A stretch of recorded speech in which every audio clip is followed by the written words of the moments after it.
Next, we will having this beyond lectures, something like expert. You can open forum. Whatever questions you want, you can ask in this scenario. I would like to request our Professor Dr. G. Vijay Kumar, Professor N. Rajendran sir to come on the dais.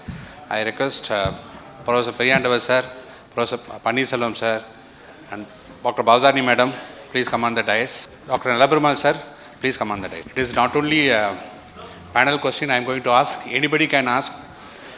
This forum is open to whatever the clinical scenario, whatever the clinical challenges you face in your practice. It is open forum, so you can ask whatever questions you want to ask. So to set the ball rolling, I have a question to ask. Sir, there are some data suggesting that statin can induce diabetes. Particularly this trials with rosuvastatin shown that there is 10% increase in the risk of diabetes. If a patient comes to us with a pre-diabetes, having dyslipidemia, can we start statin, whether this induce pre-diabetes to diabetes, or we have to, how to manage the group of patients? Yes, sir. You can start, sir. Anybody can answer this. This is open forum. It's a very important and very difficult question you are asking. A tricky question, yes. I mean, such questions will also, induce a lot of information as well. But you could see that whenever there is an increase in the diabetes during statin, but the problem is that there was no GTT done or HbA1c done in these populations to indicate whether they are pre-diabetics or not. It is very difficult to say that it is because of statin or it's a progression of pre-diabetes to diabetes. That is number one. Now, even if you think that yes, statin could have caused diabetes, but we need to also look into the benefits of statin, where even in a pre-diabetes, the chance of getting CVD is twice, and if it is diabetes, it is 3 times. So, even in a pre-diabetic stage, a statin therapy, if you give it, but the benefit is going for cardiovascular disease is going to be at least 40% reduction will be there. So, I think we should not hesitate if you have dyslipidemia, even for anybody. Only thing is, if they develop diabetes, we got wonderful molecules we have discussed earlier, we can add them to that, that's it. Actually, this statin-induced hyperglycemia, that is more with high-intensity statins like 40 mg rosuvastatin and 80 mg atorvastatin for a longer period, not for a short period. After any intervention procedures like PTCA stenting or CABG, they will give for 6 months to 1 year only, they give high-intensity statin. After that, cardiologists try to reduce the dosage to either 40, 20, like that. And after 1 year, they come back to 20 mg atorvastatin or rosuvastatin 10 mg. That is well maintained. Nowadays, they are having some additional combination therapy also now available. The newer molecules like bempedoic acid and other things are available. So it's definitely the statin alone cannot. So considering the risk, considering and again they say pitavastatin, it is not causing this. And again we need to ask, Dr. GVK said, we need to outweigh the benefits. So the pleiotropic benefits. For continuous monitoring also, we don't come across worsening of diabetes even with 40 milligram also. And we are using statin for more than 25 years. We are not coming across worsening of existing diabetes. As some studies also says, pre-diabetes is not getting worsened after adding statin. So that study, I don't think is clinically relevant. No, I think what Dr. Pannir has said is very relevant. You are talking about new onset of diabetes. But using statin, are we worsening our diabetes control is not. That was a very good point. Yes, sir. And I endorse Dr. Vijay Kumar's view. Say there are 2 groups. So one group says, having become a diabetic, and that is likely to develop vascular complication, especially macrovascular complications.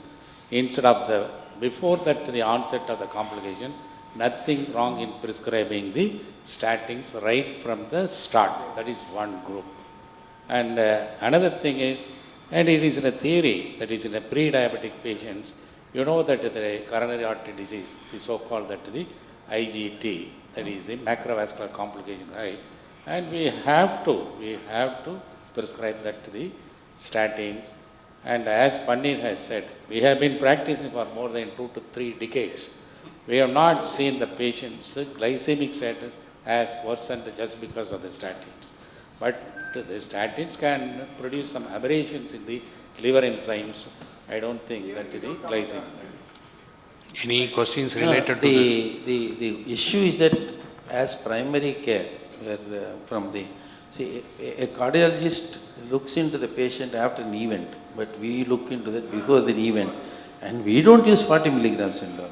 We get a very good control even with 5 and 10 milligrams. We are able to do that. Yeah, 5 to 10 milligrams is more. We hardly go for 20 milligrams because we are doing it before an event. So that problem doesn't arise as well. So, any questions pertaining to this discussion? Sir, if I see a patient. Sir, can you hear me, sir? Yes, sir. Yes, sir. Suppose I see a patient who is about 30 years old, newly diagnosed type 2 diabetes, no dyslipidemia, no hypertension, no obesity. I'm going to start him on his HbA1 somewhere about 8.2. Where do I place the statin in this newly diagnosed patient without a dyslipidemia? Sir, that will come across. This is about pre-diabetes we are discussing. We'll No. come across this. Oh. This question is related to pre-diabetes. So, as the panel approves that during pre-diabetes, the patient will die of cardiovascular disease, not with And pre-diabetes even- to diabetes. So the panel endorses the view of usage of statin in pre-diabetic patients, even though they are having pre-diabetes. There's some data is there, but you can use the statin. We are using the low dose as a primary care physicians and diabetologists. We use low dose, not with higher dose as with cardiologists using. So we can comfortably use. If you have some concerns, as our Dr. Pavadani madam also said about, you can go with pitavastatin. Any comments, Dr. Mahadevan? We are having a cardiologist. Good. So we have good molecules currently. We have latest molecules like SGLT2 inhibitors, GLP-1 receptor agonist. 1-2 decades before, we used pioglitazone in a huge number. So almost second line, third line drug will be pioglitazones. So with the current scenario, where do you place? I ask all the panelists, where do you place pioglitazone, at what dose, and when you want to use this drug? Yeah, all panelists can go ahead. Male, Yes, sir. normal weight or lean, okay, and then you are unable to control with other molecules, I would like to add pioglitazone. And now we are in a better position. We can mitigate the weight gain that happens because of pioglitazone with SGLT inhibitor. And we very often, and not very often, quite frequently what we see is that in spite of insulin, and we are unable to control diabetes, including you have DPP-4 inhibitor, SGLT inhibitor, metformin, sulfonylurea, everything. But by adding a small dose of 7.5 milligrams, it will do a lot of good. But only thing is, beware that we cannot use it for postmenopausal women, very obese people, better don't use that. That is number one. And the importance of low dose pioglitazone, which is available only in our country, nowhere in the world. If you look into the prescribing information, minimum effective dose is 15 milligrams, number one. And if you go to the West and all, the starting dose is 30 and 45. But we don't use that. 7.5 is more than sufficient, and then you should be able to. See, pioglitazone got introduced in April 2000. Now April 2025 over. So almost quarter century we have used. From the day one of introduction of this molecule, I am using this molecule. So there is no bladder cancer issue at all. So in 2013, two articles confused the entire world about bladder cancer. Because in that study, they have used 45 milligram. The population is 70 years old male population. Many of them are smokers. See, at the age of 70, the cancer incidence is naturally more. But the amount of pioglitazone they use also 45 milligram. In our country, we are using 15 milligram, at the maximum 30 milligram at the time of introduction. But at the time of introduction, we had 7.5 also. 7.5, Westerners, including Indians, they have criticized that as mosquito dose, non-therapeutic dose. That was the criticism we had during 2006 and 2008. But of course, pharma company marketed, some of us written, and the 7.5 also had given beautiful therapeutic effect till today. It not only clears insulin resistance, it promotes new beta cell formation. They regenerate the beta cells. We are in the position to remove sulfonylurea and insulin for many of our patients. Of course, as Dr. GVK pointed out, after adding DPP-4 inhibitor, the patient is obese or mild edema is there. After adding SGLT inhibitor, this molecule continue to give benefit for many of our patients, by which we are in the position to avoid sulfonylurea as well as insulin, because these two agents are hypoglycemic agents. They will cause hypoglycemia and glycemic variability. That can be avoided. Otherwise, safely you can use minimum 7.5 to maximum 15 milligram. Of course, cardiac failure, as he pointed out, postmenopausal woman, and if there is edema, I could say 1 or 2% only edema for this 7.5. 7.5 we rarely come across edema or weight gain. Adding to what Dr. Pannisalam is done is that the beta cell revival happens because of two reasons. One is pioglitazone reduces the lipotoxicity. The levels of triglyceride within the beta cells will come down. So that lipotoxicity, when it comes down, apart from glucotoxicity, lipotoxicity is very, very important for beta cell health. That is one thing. And then the pancreatic duct has got stem cells which can be converted into beta cells, which is one of the pathophysiological factors that we don't have too many good beta cell numbers. Pioglitazone is supposed to convert the stem cells into beta cells, and that's why you could see that there is improvement in the beta cell function and integrity, and availability of beta cells will be there. And that is the reason, if you can see that the Sundar Mudaliar group, they were able to have a 85% conversion rate has been reduced. And successful stabilization of the beta cell. No other molecules does this job. Successful stabilization of the beta cell, and beta cell survival and function is getting very much prolonged. But unfortunately still, you are giving only tricky questions. Yes, sir. So the questions whatever I am giving is not in the scientific session. See, almost that the pioglitazone is almost, it's a forgotten drug now.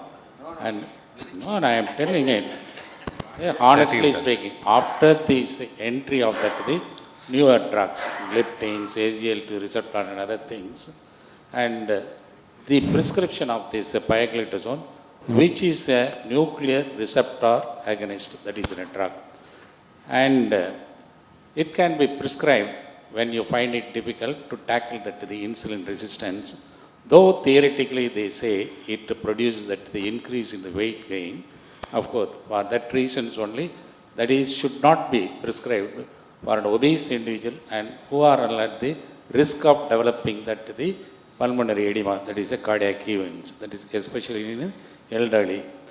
Though they have been documented as a fulminant hepatitis is one of the side effects, so far we have not seen even in a and again, in the glitazones, in the sensitizers, if you take metformin, one works extracellularly and the glitazones work intracellularly. In that way, if you combine that, you will not have much problems. And again, as an add-on drug, these put together, it acts wonderfully. Only problem, because of using the higher doses, we got into all the problems. That is, without knowing the pharmacology, people were just increasing the dose up to 45 also, which should not be done. And again, regular follow-up, it's very important. When you put a patient on glitazones, they need to definitely follow up, because we had a case who returned after 3 months like that with 10 kgs, where there is severe failure, all that. Very few. Because of 1 out of 100, we should not lose the 99 patients who benefit out of it. That is, we didn't cross 15 BD like that, but they were using 15 TDS up to 45, and we even had the 30 strength, which is banned, which we don't have now. Previously, we had 30 also. I have an observation to make. Actually, when this controversy erupted, pioglitazone bladder controversy, all of us withdrew pioglitazone. Sir, please use your mic. For our patients. And when we withdrew pioglitazone, some of them went out of control. And however much you add other drug or even insulin, it was very difficult to control. So there were responders who require this drug. So for any drug which get into the market after approval, there are certain set of patients who get the benefit, and we need to know the contraindications before prescribing any drug. That's very true for pioglitazone, which has got a list of contraindications, which was discussed already by my colleagues. Sir, Yes, sir. regarding the pioglitazone, sir, a small dose is not going to produce much of weight gain. It is a redistribution of the fluid, sir. It is not actual weight gain. So, rightly said by Dr. Bhavdari madam, there are some people who have gained 10 kilos, 5 kilos. And moreover, people talk about fractures, cancers, this and that. You should give the total dose of 2.8 grams. The cumulative dose, which when it crosses 2.8 grams, then only you will get all these complications.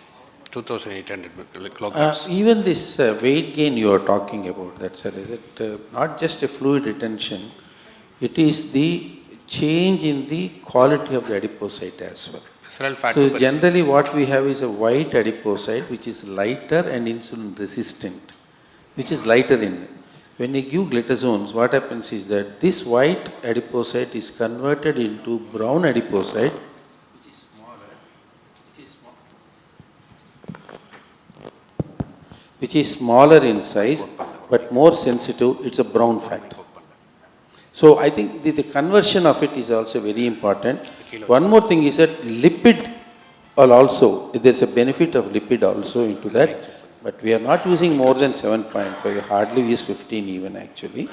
So I So don't the think panel- that in a given case, I think not every patient, but in a given case, you should be able to use, as I said, that every molecule that is available is useful in our practice. The only thing is we should use the right molecule for the right patient at the right time. So the panel concluded that pioglitazone is still useful drug, particularly the low dose, but One use more cause. point. Yes, sir. Please, sir. Actually, now pioglitazone is, I think, only approved or recommended by US FDA also for MASH, that is in MASLD. That is one point. Sir, Sec- please use your mic closer. I'm not able Yeah. to. So the pioglitazone is being used for MASH, okay? MASH and MASLD. Yes, sir. That is one more pleiotropic benefit of pioglitazone. And one more thing in a lighter vein I am telling. So some of our patients, when they go to cardiologist, once they see this one, what this molecule, this will produce cardiac failure, this will produce heart issue. Patient will be frightened, sir, that cardiology specialist is a senior cardiologist, sir, he told like that something is there. Otherwise, it's a good molecule as the... Sir, ultrasound scan, you send to any scan center, they'll say fatty liver. Some may say fat grade 1, grade 2. But many a time you see fatty liver.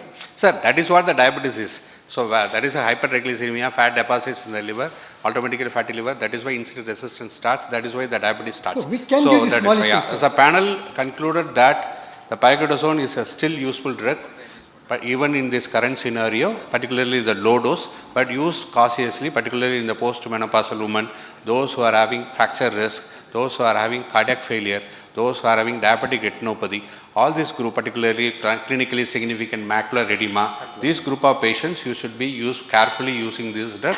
And as Bhavdari madam also pointed out, once we put on the pioglitazone, make sure that the patient have a regular follow-up. Once the pioglitazone has been withdrawn from the market for a short period, I have a patient the patient has been using this pioglitazone almost more than 8 years. He saw me 8 years before. He continued to use this drug, but he didn't have any problem, any complications. But since the drug has been stopped, he came back to us. So the next question, the technology has been evolved in such a way that we are using ambulatory blood glucose monitoring, all these things. We are talking about TAR, whether the TAR replace HbA1c. Dr. Prakash also given a good talk in today morning, whether the CGMS going to replace HbA1c. TAR. So I am going to have a question here is, whether this... Before going into that, this 8-year patient has come back only after 8 years to use it. Yes, after stopping That means pioglitazone. if you want to have, don't want to have patient to come too often, use pioglitazone. Yes. You practice. So pioglitazone has to stop every year then. Then we are using continuous glucose monitoring devices, we are using self-monitoring devices. Which patient do you recommend self-monitoring of blood glucose? Which patient do you recommend continuous glucose monitoring devices in a current scenario? Which patient do you use? And the concerns about using, some concerns about using continuous glucose monitoring devices. What are the concerns? Particularly SMBG also. See, what are the cautions we have to take? Where to use, what are the cautions? Patients having brittle glycemic levels, that is the number one indication for CGM. And almost majority type 1 diabetic patients, they are ideal candidates for this CGM. But cost and continuous affordability, that is one more thing. And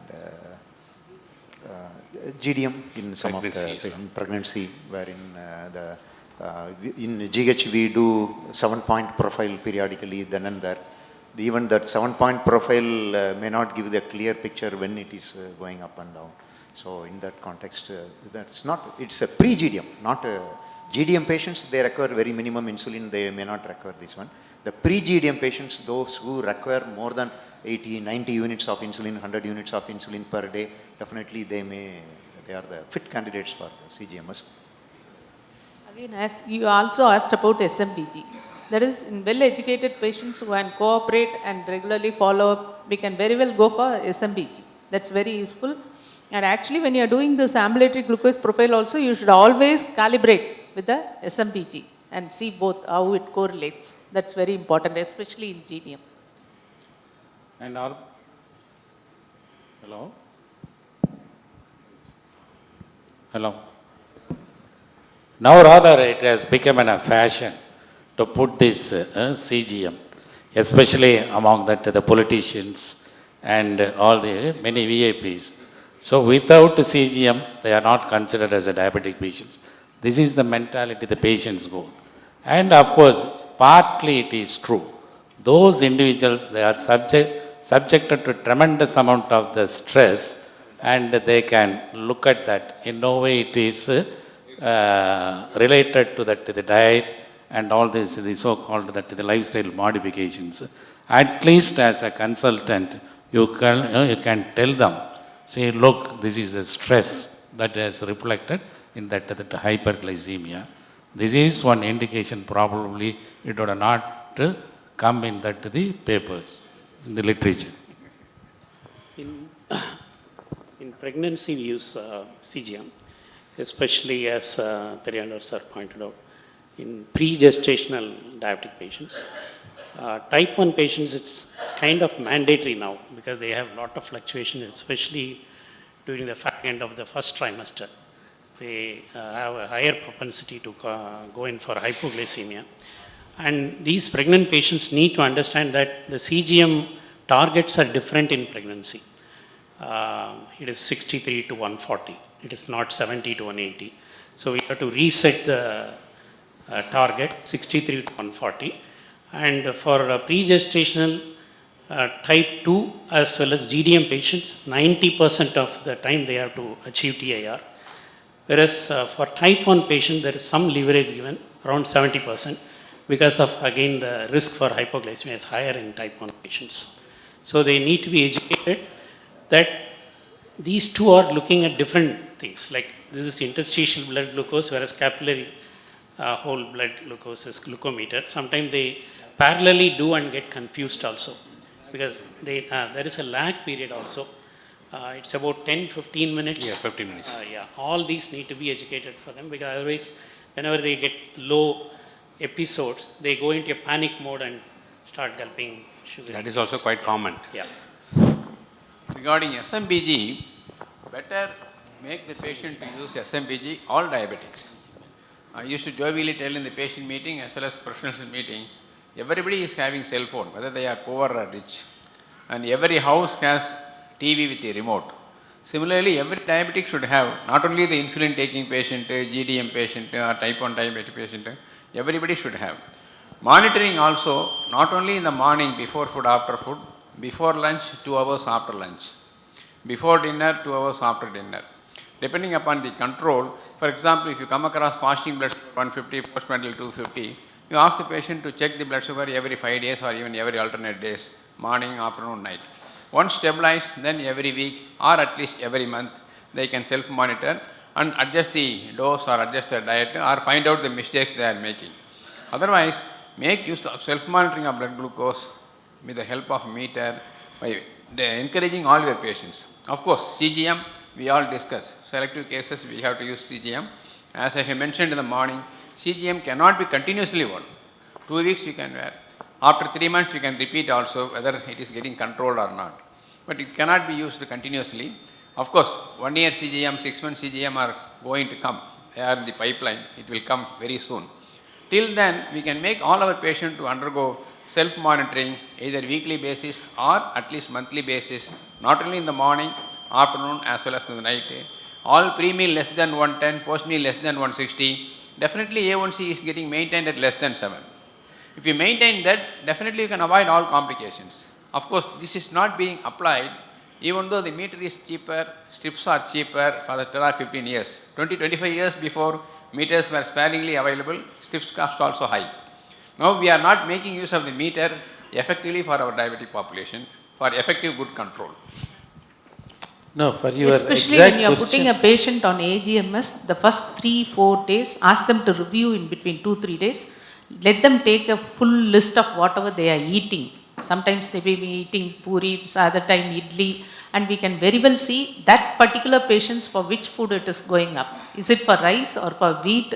It differs. It differs. After real time, they themselves are understanding. No, that's what. First 3 days we adjust the diet. That is, if at all he responds very much to wheat, means we ask them to avoid wheat. Some patients, it goes up for rice, then we ask them to take less rice. The first 3-4 days we do this, then we adjust the dose of medicine. Again, ask them to review every 4 days like that, compare it with the meter also. And within one full thing, we are able to adjust the full dose and able to bring it within range also. Vijay Kumar sir, you want to say something? Yes. I mean, for the main question that you asked is, where do you want to use SMBG, where do you want to use this thing? Okay. As both Dr. Periyandavar and Dr. Nalla Perumal have said that it is pregnancy and type 1 diabetes is probably the best place where you can do that. Brittle diabetes as well. Malingering. There are a lot of people who do the malingering also. There also we can find out what is happening. And other thing is that, whereas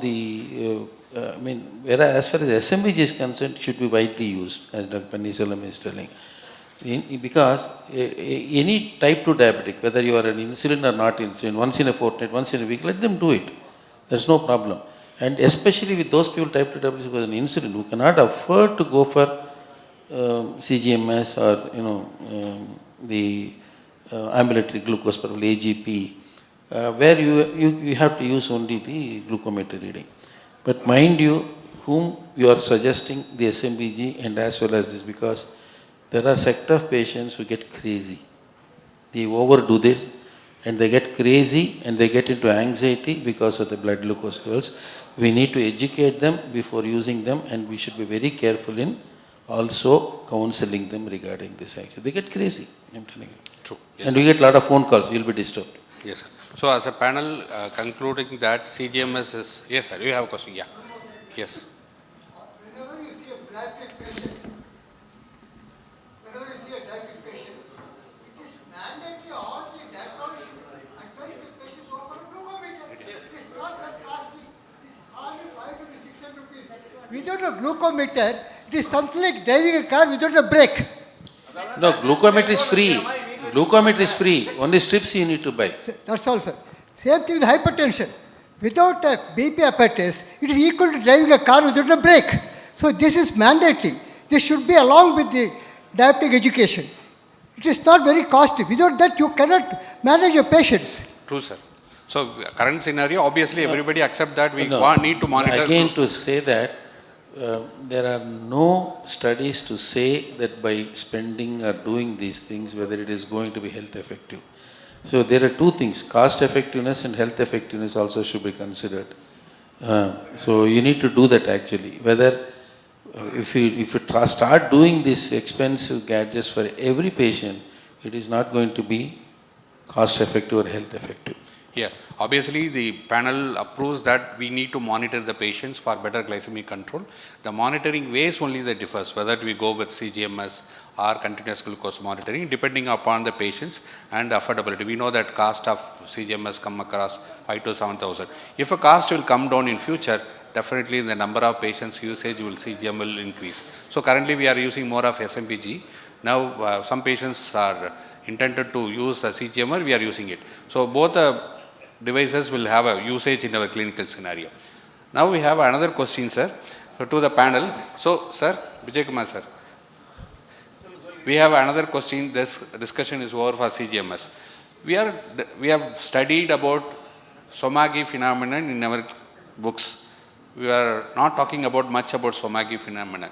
Is that phenomenon still relevant in a clinical practice? The question is it still, are you seeing Somagi phenomenon in clinical practice? When you suspect Somagi phenomenon, when you suspect Somagi phenomenon, Don will come next. Somagi phenomenon, when you suspect, then when you de-escalate the dose of any diabetic drug. Okay. Somagi phenomena, again you have got one more tricky question. But nowadays we don't see much of Somagi phenomena like what we used to say about 10 years ago. I mean, in fact, I forgot about Somagi phenomena. You reminded me of that. Sir, some youngsters are there. Please tell us what is Somagi phenomena. Okay, Somagi phenomena is nothing but hyperglycemia after an attack of hypoglycemia. And this happens mainly because of when, there are certain levels of, once the blood sugar goes below 70, at 70 and less, the counter-regulatory hormones will come in. The first hormone to come is glucagon. Okay. Second thing is adrenaline, noradrenaline, then cortisol, then growth hormone. So you can see that once you have a hypoglycemic episode, the plethora of hormones will come up, and then these are catabolic hormones and also increase hepatic glucose output and also causes substrate availability to the liver from the fat, adipose tissue and as well as the muscle. When your fat is, the adipose tissue is there, it will cause free fatty acids for as a substrate for that. And if that is exhausted, then you can get the amino acids from the protein breakdown from the skeletal muscle. So this is nothing but that. So if you want to say it's a Somagi phenomena, it should have a hypoglycemia to confirm that. That's very, very important. That is number one. And as far as Somagi phenomena is concerned, I think it was very there, especially in the nocturnal hypoglycemia we see that. It's not dawn phenomena what we are talking about. You have most often what we see nowadays is that nocturnal hypoglycemia followed by very high fasting blood glucose. That's what we are seeing. Daytime we are not seeing. That is one thing. And then the second thing is that we got a better and better molecules that we have. Short-acting sulfonylureas we have more anti-hyperglycemic drugs available for our practice. And even the insulins are now, analog insulins were more safer insulins that we have. I think the incidence of hypoglycemia is coming down, probably in our practice. That's what we are seeing. Sir, I deny with you. Because your patients can afford for meter, AGMS, all that. But we do come across. So for the sake of audience, what I want to say, whenever you see a fasting hyperglycemia. I didn't say that it is not happening. It is not happening like what often that we used to have 10 years ago. We are not having that much because we have better molecules as well. Actually, but we should know what is Somagi phenomena, and it also indicates that you need to prevent hypoglycemia. It's not just Somagi effect, it's a hypoglycemia is independent risk factor for cardiovascular disease as well. So whenever you see a fasting hyperglycemia, don't suddenly jump into increasing the night dose of whatever you are giving. You have to find out whether it is due to Somagi or dawn phenomena. Somagi, as Sir said, in between the patient goes for hypoglycemia, because of which we get into hyperglycemia because of the counter hormones. In that case, you need to reduce the night dose. And in case of dawn, the patient dose is inadequate. The night dose has to be increased because in between midnight, if you measure, the blood sugar is not low. If it is very low, it is Somagi, you have to reduce the night dose. If it is continuing as hyperglycemia, you come to know that the dose is inadequate and you need to increase the night dose. So for fasting hyperglycemia, you have to decide among these two which is happening. Somyagi is iatrogenic. So whenever you give hypoglycemic agent like insulin and sulfonylurea, as nicely pointed out by GVK, they enter into low side. To react that, counter hormone pushes the blood sugar. If you do blood sugar may be 180, 150, etc. But half an hour before or 1 hour before, patient might have faced 70 milligram or 60 milligram. Otherwise, it is caused by the drug. So if you adjust the dose or reduce the dose, you can avoid your Somyagi phenomena. But Dawn's phenomena is physiological phenomena. So during sleep, by 3 a.m. or 4 a.m. in normal people, non-diabetic, the blood sugar is dipping to the level of 70 or 60. Once you wake up, because of your counter hormones early in the morning, it can go up to 90 or at the maximum 100. Instead, if it is going to 110 or 120, that is fasting hyperglycemia. Otherwise, your insulin is not getting secreted for the counter hormones which is getting released in the early morning or while you are starting for your work. Sir, when to suspect Somyagi phenomenon in clinical scenario? When you suspect? If a fasting hyperglycemia is there? Because as you again pointed out, now we have started reducing the use of sulfonylurea and insulin, and short-acting insulins or ultra-short-acting insulins are helping. Definitely, Somyagi phenomenon has come down. It has come down, and the DPP-4 inhibitor are helping. Whenever the blood sugar is lower, your glucagon level is getting increased, your counter hormone level is, hyperglycemia is getting balanced, glycemic variability is getting nullified. We are using more of non-sulfonylurea molecules now. We are now don't come across Somyagi phenomena in our practice. As you said, sometimes the patient themselves may complain of symptoms in the midnight. What are the symptoms, ma'am? That is, they may say they will be getting more appetite or they are having more urination, disturbed somehow. Or they have Early meter morning now. headache. They have meter now. Bad dreams. Then and that they are recognizing the hypoglycemia. So nocturnal hypoglycemia will have some bad dreams, early morning headaches. So whenever you suspect fasting hyperglycemia, the postprandial is lower than the fasting, with that bad sleep, we can suspect Somyagi phenomena. One more clinical scenario. Suppose one patient is having fasting hyperglycemia, you increase night dose of NPH or whatever insulin, premixed or whatever insulin. If not coming down, you increase further. If not coming, after third attempt or fourth attempt, if even in spite of increasing the night dose of insulin, if patient is getting that fasting hyperglycemia, then we should positively do that 3 a.m. or 4 a.m. CBG test. It will clinch definitely that Somyagi. True, sir. So despite increasing the nocturnal dose, sugars are, fasting blood sugars are not coming down. That case, you should suspect Somyagi phenomena, or a patient having early morning headache, fasting hyperglycemia, fasting sugar is more than the postprandial. That scenario also you should suspect. Apart from that increased appetite at nocturnally, but one practical symptom of that the nocturnal hyperglycemia is bedwetting. Yes, sir. There is another scenario in type 1 patients who are already on basal insulin, doing well, but they have records of low glucose, especially 3 a.m., 4 a.m., and then higher pre-breakfast levels. So the dilemma is to whether to decrease the basal insulin dose. That might further already their HbA1c is not under control. This is a big problem. These patients do well in a pump. So because in the pump, the basal setting can be adjusted depending on the counter-regulatory hormone surge. So 12 a.m. to 3 a.m., 3 a.m. to 6 a.m. and so on. So that cannot be done in a regular exogenous basal insulin. True, sir. Just to add, see, if somebody has got a high fasting blood glucose and a lower postprandial blood glucose, it need not be a Somyagi again. It can be inappropriate insulin secretion. That also can be one thing. That is number one. Number two is that hepatic glucose output, because hepatic insulin resistance is higher in these people where you can see the fasting blood glucose higher compared to postprandial blood glucose. Sometimes it can be iatrogenic also. You don't need to have hypoglycemia there. Fasting is high and postprandial is low, iatrogenic or inappropriate insulin secretion. This also can cause what is called as a reactive hypoglycemia, which is a very, very common thing, especially in a pre-diabetic. You can see that obese people, you can see that. Sir, you have touched upon the point. This is about diabetes we are talking about, Somagi phenomena, all these things.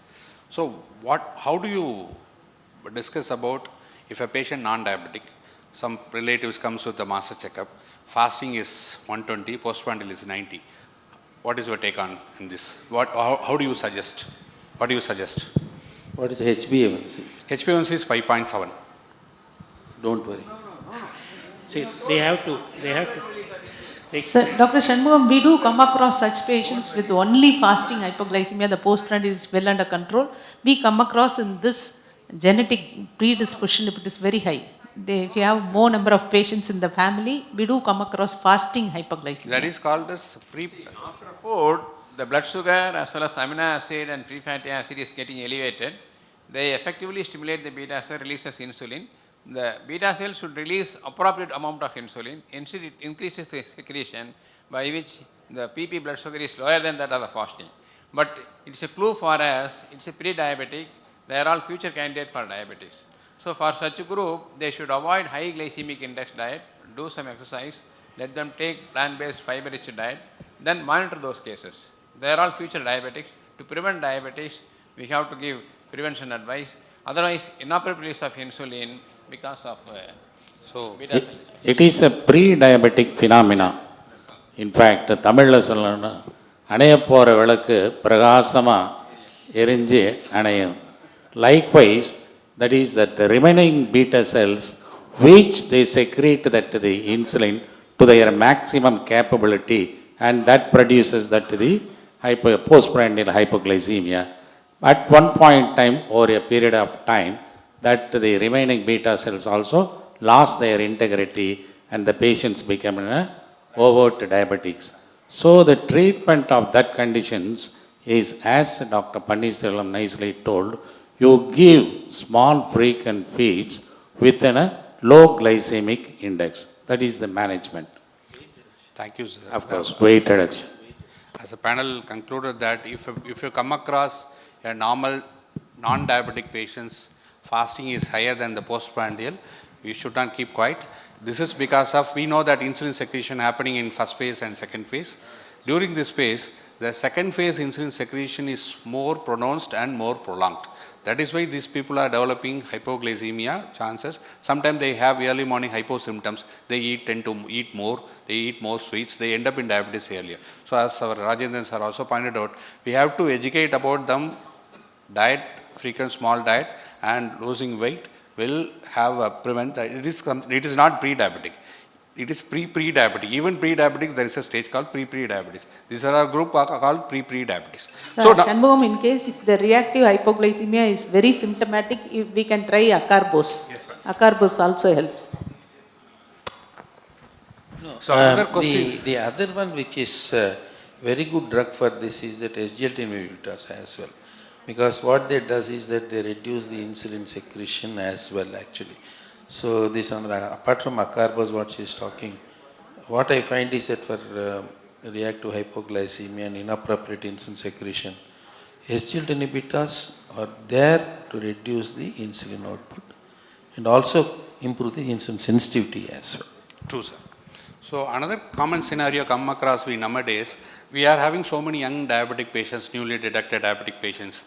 Most of them are night workers. They have a sleep daytime, they eat, but they eat morning breakfast, lunch, and they take dinner. They won't eat in the midnight, particularly drivers and night shift workers. This is a real clinical scenario we come across to, without inducing hypoglycemia, how to manage this group of patients. They need some sulfuria as well for glycemic control. How do you manage this group of patients? The nighttime workers, but they eat regular timing of morning breakfast, lunch, dinner. They won't eat in the night, but they come across with high sugar. How do you manage? Again, you're putting a very tricky question. It's not easy to manage these people actually. And then what we find is that, depending on the food habits that they are taking, I think we need to be very, very careful and we need to go for only anti-hyperglycemic combination if possible. And then we also should be having, night shift, one day shift, one day afternoon shift, one day night shift, very tough. We need to educate them whether you, whatever shift you are, take your food on time. That is number one. And then this biological clock is another problem that you are facing. That can cause enough problem of hormonal secretions, counter-regulatory hormone secretions, and as well as even the oxidative stress also will increase because of this. People, sleep disturbance itself is a good metabolic disarrangement thing actually. Very tough, but only thing is we need to manage with only anti-hyperglycemic drugs, educate them to take whichever duty you are, maintain the meal timings, that's one thing. And most of the people, they may not sleep, they do night duty, they don't sleep in the day also. So this is what we are seeing, especially with the young, IT jobs, that they are there. This is a common problem we are seeing. They work till 1 o'clock, 2 o'clock, and then try to sleep at home. Are you getting a good sleep? You ask a question, they'll say, no, doc, when I'm closing my eyes, I'm seeing my computer screen, even after I close my eyes. These are the things that we are facing especially. True. And then the diet that they are giving in their offices is an entirely different food. You have a buffet, and then you tend that hedonic eating, what we are talking about, without any executive function. So now we have this. And I think in these people, I think we need to educate them to proper timing and proper food intake.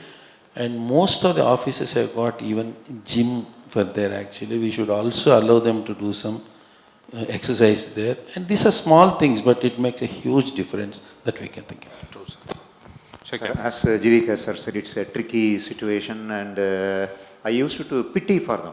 So because their lifestyle is very sad and things, and for some people, I like to advise them, try to change not immediately, because getting a new job is very difficult, right? I will tell them, take 1 year time, 2 years time. After 1 year, 2 year time, tell your office people to change the timings. Go to the day shift alone.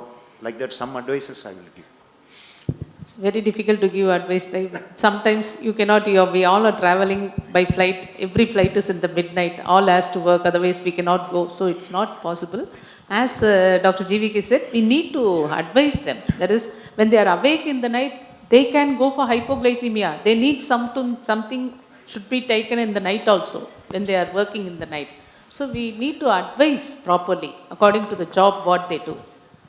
No, the problem is now it's very easy to change the job. That nowadays it is so uncertain to have a job. That's and right. that is their, that is a bread and butter for them. They have to still work. But still, somebody, they find some alternative. If he is working in TCS in the midnight duty, they change over to Cognizant for day shift, like that. No. What they are doing is, no. There was a big issue about 2 years ago, working in 2 companies. 24 hours. That was also there actually. So I always come by night train. Majority of you travel by the night train. And of course, all those people, if they are not driving, how can we ever come? Occasionally, no problem. But Yes, sir. Thank you. We need to go with that education and shifting lifestyle, whatever possible. There are 2 quick questions. Dr. Periyandava sir and GVK sir is working in a cancer-oriented hospital where they do use more steroids. How do you manage patients on steroid, particularly in patients?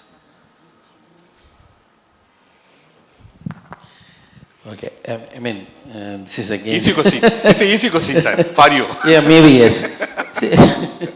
It depends on, whenever we are in a cancer patients, if you can treat diabetes in cancer patients, you can treat any patient. Yes, true.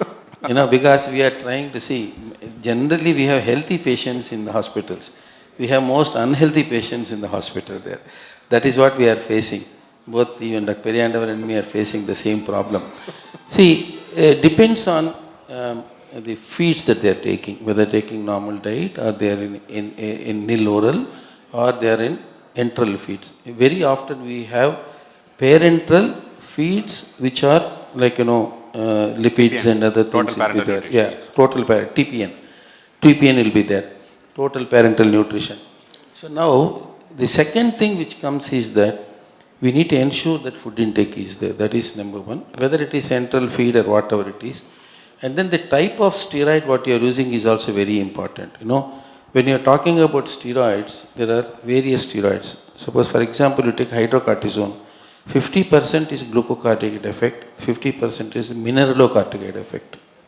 So the effect that the blood increase with this drug is minimal compared to prednisolone, methylprednisolone and dexamethasone, and all these things are more glucocorticoid and less mineralocorticoid effect. So the blood glucose rise is higher with these things. That is number one. Number two, what we need to look at is the pharmacokinetics of these drugs actually. So if you give in the most often we give in the morning, we try to tell them, so why don't you divide twice a day? They don't look into that. Actually, they would like to give one dose in the morning. The problem here is that the blood glucose goes up when you are on the steroid only after lunch. Yes. So you give some insulin in the morning or drug you give in the morning. If you find a normal blood glucose pre-lunch, we should not hesitate to give insulin even when it is normal. Otherwise, what happens is that you allow it to go, we become reactive. This is what is called as proactive management. True. So we need to anticipate and give that actually. Otherwise, it will increase by evening. And pre-dinner, you give heavy dose and you're going to nocturnal hypoglycemia. So these are the problems. And as far as insulin is concerned, as far as the oral drugs are concerned, there is no contraindication. My best bet is DPP-4 inhibitors along with metformin. If there is no contraindication, this combination is really good with a basal insulin always and giving. This is what we see that actually. It's not an easy thing. Only with practice you have to look into that. That's very important. You need to look in so many things. Apart from these usual factors like duration of diabetes, Diet. what is the treatment that they have been taking already? Suppose somebody is already on insulin before coming here, they require more insulin, more drugs, more intensification required. Everything depends. We have to take it on the whole and then take it. At the same time, you don't need tight control. In these patients, you can be liberal. Liberal in the sense you should not allow them to go for hyperglycemia and get into symptoms also. They are already having other symptoms. Yeah. So because of hyperglycemia, you have to maintain in such a manner. Now, Dr. Bhavdarni, to certain extent I agree with you, but there are situations where you got severe fulminant infections will be there, where we need to keep the blood sugar 160 and less at all times. So that, the hospitalization days will come down, the cost also will come down actually. So this is one thing. In general, older people and vulnerable population, we keep it around 180 to 200, as you say that. Yes. One major issue, the thing is, the steroids are not given continuously in all the patients. Only CNS tumors, CNS things, they used to get continuous steroids continuously. For radiotherapy. When they go for radiotherapy. And other things. And other patients intermittently during chemotherapy, they will be giving steroids for 1 day or 2 days, maximum 3 days. And for the next 3 days, there will be very high. That's a very difficult situation. We cannot call them for the review after 3 days, review after 4 days. So we should tell them, advise accordingly. Second, one more important thing in hospital management in a cancer patient is, what we find is that TPN you have mentioned, suddenly they will stop without our knowledge. We will be giving high dose of insulin. Suddenly, sir, patient is having sweating, sir. What? Do CBG, it will be 30, 40. What they did now? The TPN would have been stopped for some other reason.